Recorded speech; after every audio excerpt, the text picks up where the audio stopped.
watch it, afterwards. So the limbic system therapy, the reason is like yesterday I was praying. Yesterday they released a very nice mantra, my teacher, on his group. So Sanskrit teachings or ancient teachings, right? It is passed on verbally. Like how Jesus, most of his teachings were verbal, but the disciples interpreted it and then it became Bible, right? So it's the same way ancients never used to have a university or something. They just transmitted their knowledge.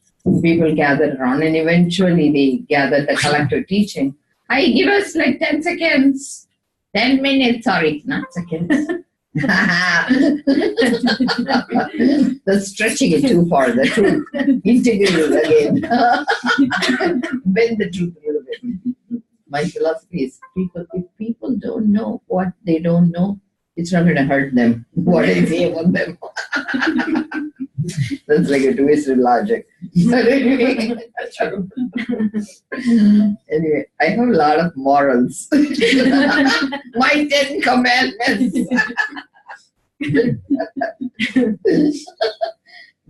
So my previous professor, to digress, he'll say, Vasu, you need to have your methodology to your madness.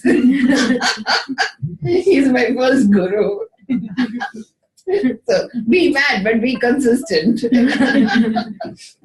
That makes it easy. So anyway, yesterday they released this teachings to the kids.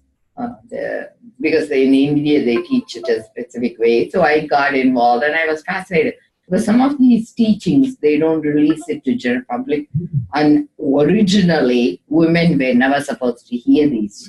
But I think my teacher kind of released it to the whole world, which I like, because now I have the insider data, which was originally, just like Chinese wall breaking. In India, the walls are broken. So essentially the knowledge just come out.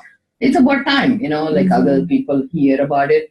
So we were talking, and I was listening in because the kids, when they go to bed, they will do a last session with them, and that they will post. And sometimes when I tune in, that's when the kids would be they in the morning, when I'm watching, it's a kid's bedtime. So when they give those sessions, it's really nice.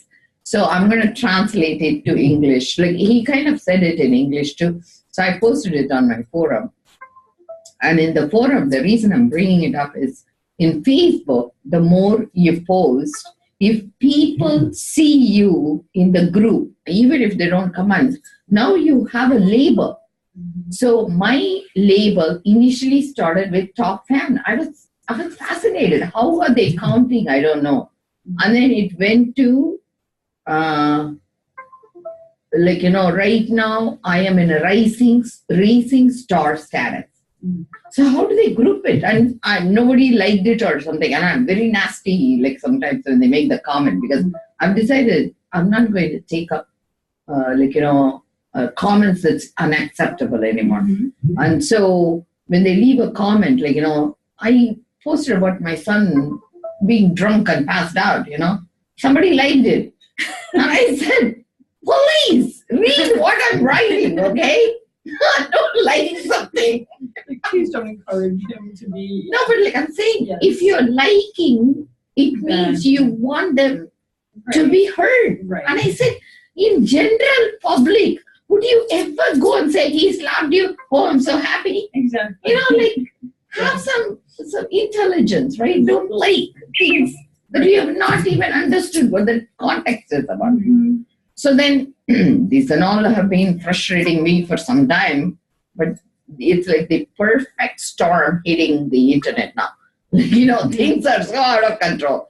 Unexpected behavior therapy, limbic system, it's like a match made in heaven. I'm in that group, and now I've come to the top stars.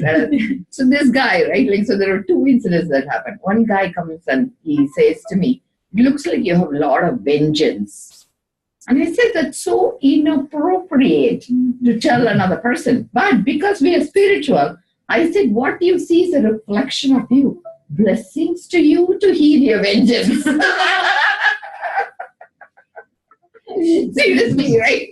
I'm like saying, so he says something else. And I said, initially I thought you didn't know enough. That's why you were giving this information. And I said, now you're proving you don't know what I know. And you would rather advise me on things you shouldn't be. And I said, if you want to learn properly, I would help you. But if you think you're seeing vengeance, no, it comes from your heart because I didn't post with that intention. So if you're seeing that, we really need to address it. And I can help you, I'm an expert in it. So that's the second incident, right? The third incident that happened was, so I had a problem with my son yesterday. He was acting out as any 20-year-old, right? I was very hurt by, see, he wanted to buy audio equipment, which was $400. And then, I've exaggerated, $370. Okay, so I'm rounding it up. And then headphones, another 50, 160, because they always charge you for guaranteed repair. They say I had this breakdown benefit, so another $20 they add. So essentially, I ended up spending around 700, let's say. The minute we come to the parking lot, he says, how I was acting like a stupid person. I said, excuse me? I said, the only thing I wanted to hear was, Mom, I'm so grateful you got me stuff. And how dare you? So he says to me, don't treat me like your subordinate. I am your equal. So you don't tell me and take power and control. And I'm saying, oh my God, this kid. You know what I would have did? I would have went to the store. But wait, the best part you haven't heard. So I come home and I'm telling my husband, I said, we need to address this. And my husband says, there is a problem, honey. And what are you going to do about it? Because you have a problem addressing. Do you want my help? I'm saying, oh my God, I'm married to an asshole. Yeah. I was about to asshole as a kid. And I was like, it never ends, right? So when my husband is saying this, guess what is happening? My son is having a huge smile on his face. And I'm saying, and so my husband says, I wanted to take you for a movie with your attitude. I'm taking you nowhere. So he went on. Not only I was boiling mad, and I have these group that aggravates me. It's my son and my husband. I'm saying, gosh, I'm going to blow apart. So after my husband left, I looked at my son and I said, your husband is a moron. I cannot correct him. But I said, I don't want to raise a child like you, okay? I said, you better act proper. And you know what he said? You told me, Mom, in a conversation, never to lose power. Guess what I'm doing? And he has this big eyes on the video. He gave me a stare. And then my teacher sends this note. If you think somebody is an enemy, guess what? You need to work with them longer. The enemy is inside you. I'm saying, I want to slap everybody. Start over, right? I was so annoyed and freaked out. So I eventually ended up crying. So I'm in front of my son and I'm crying. He gives me a huge smile. I said, Ricky, I cannot comprehend this. You guys are behaving out of control and I'm feeling hurt. And you smile. And he says, Mom, you're a girl. In 2 days, you're going to be all right. Oh my God. I had enough, right? So then I go into the porch. My husband is watching this. You should watch the documentary. It's called, oh, by the way, my husband taught me a lesson yesterday. I should never say you should. It means it comes from judgment. Would you watch this with me, honey? That's a new release of words.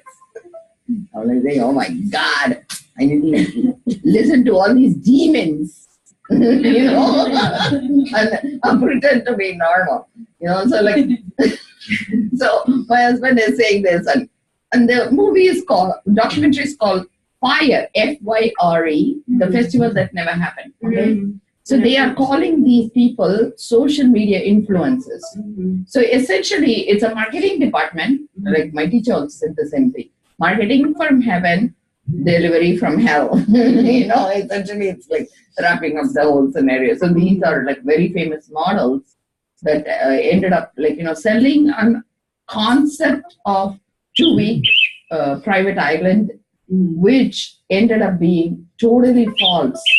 And they, in the ending, were taken from a school bus from the airport to a Bahamas, a remote island that had hurricane emergency shelter set up with a porta potty. And all these guys had no food, no water. And then they ended up coming back starving to the United States and they sued this guy. And so their office staff called him operational sociopath. That's what reminded me of Dr. Doe. It's perfect. So what operational sociopath does is they use language, and to work with them, you need to use language of integrity. And they say the operational sociopath actually is a relationship we hold. Sociopathic style relationship. So in that relationship, they will use whatever words you say to attack you enough that you feel crazy in that relationship. And so that's how they take away the power. They'll be very normal because their core value is set on degrading you, desecrating you, not necessarily to have a relationship, just to hold power. It's a power-filled relationship issue. But if in case you use a certain strategy, it's called language of integrity, you will win. So the first strategy is always you need to say, I feel upset. And if they acknowledge and even want to engage, then only you go to the next level. Okay? If in case they say, okay, I hear you, then you say, I perceive you had done this. You did. You should never say you did this, XYZ. You should say, I perceive when you did this, XYZ. So then they'll say, you're crazy. You're out of control. It never happened. You're imagining things. Then don't go to the next level. It's so amazing. You know, I was thinking, oh my God, I wish I had this lesson 20 years ago, right? I could have saved a lot of aggravation. So the third level is, I believe. This is where the fight and knocking doors and slamming doors happen, okay? I believe will create a can of worms. So, but at that point, if you had managed these two levels, you would at least have the courage to talk to them. But if in case they are not willing to change, don't bother engaging further. You know, just do what you need to do to heal you. Then I do. The boundary would come only as a fourth stage. If you do this, I'll do that. Because it's a boundaryless relationship. Boundaries does not work. And I'm saying, oh my God, I wish I had known it, like, you know, seriously 20 years ago. And then the final resolution. But this is the language of integrity stages. It is done by a psychologist. His name is John McCormick or something. He's trademarked it. But I related to it. So my husband doesn't want, I mean, I don't know how to say it, but truly this is the way I feel. Doesn't want me to see me as a powerful, happy person. Okay. So yesterday I had my thing on, and in spite of all this, I was smiling, happy and stuff. Because I was denied the movie privilege, he thought I would be miserable and he'd come and make it up. And it didn't happen, right? So he says to me, you need to take off this teeth. You're getting out of control. You are not paying attention to family. Look at it. All the family is falling apart. I'm like saying, okay. I watched the movie with him. So he ended up cooking for the boys and he did a very nice job. So he said, do you want to come for dinner? I said, you're going to feed me? I'm really shocked, He said, of course, honey. I said, okay. So I sat down and I said, hey, you're a nourisher. I want to always give him a space that he feels happy. And my son again gives a smile. It's very weird for me how he doesn't know how to apologize, but he's picking up things, bits and pieces. And then at night there is a biggest eclipse, right? Last night. So these guys stayed up. By the way, Patriot won, so everybody was happy. Yeah. So my son came back home. He went to watch TV with his buddies, and he came back. My husband went to bed, and so we went out to watch the eclipse. We all, my youngest one, my eldest one, and me, were standing in a line. I said, oh, I'm going to put it in my memory because it's so hard to get all of us characters together. That's the best family time for me for the whole weekend, right? I see. It's a beautiful moon. Did you watch that? It was beautiful reddish moon. I have never seen that way before. So when we came back in, finally I told Ricky, I said, Ricky, when your mom cries, would you at least not smile? I'm not even expecting an apology or anything like that. That's a dramatic, once upon a time. Yeah. Saying sorry was a big deal. Now, even though you bash me, at least don't smile at me when I'm crying. That's the closest I could get to. I feel shameful. What did he say to think? So he nodded his head. I think they know. Kids know exactly how to twist our heart. Do you think he doesn't know? But he's not at a space to look foolish. That's all. See, the thing is, it's almost like some sort of like a kingdom he's holding in his head, and it ruins his image of himself by acknowledging his faults. That's all. Which, hopefully he'll outgrow it. I was atrocious as a teenager. I think God's must be punishing. Sometimes I feel it's my karma coming to beat me, But so today morning, again, I said to Keith, I said, I feel hurt. He says, it's all on you, honey. I said, thank you. And then we usually, in the morning, we have a sauna, hot tub, and we were spending time. I know yesterday he wanted me to know this because I was doing a meditation instead of going in with him. So that pissed him off. You didn't spend time with me, blah, blah, blah. So today morning, we were in the sauna. So he says to me, hey, I forgot, whether some sort of he wanted to get out, and he said, are you coming out with me? I said, no, Keith, I feel hurt, so I'm going to meditate for 10 more minutes. He said, look at you.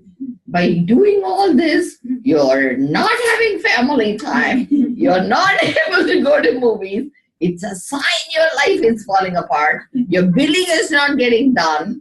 And so I have to remind you again and again and keep you straight. You're not doing the right thing. I said, thanks for your advice, Keith. I will seriously consider it.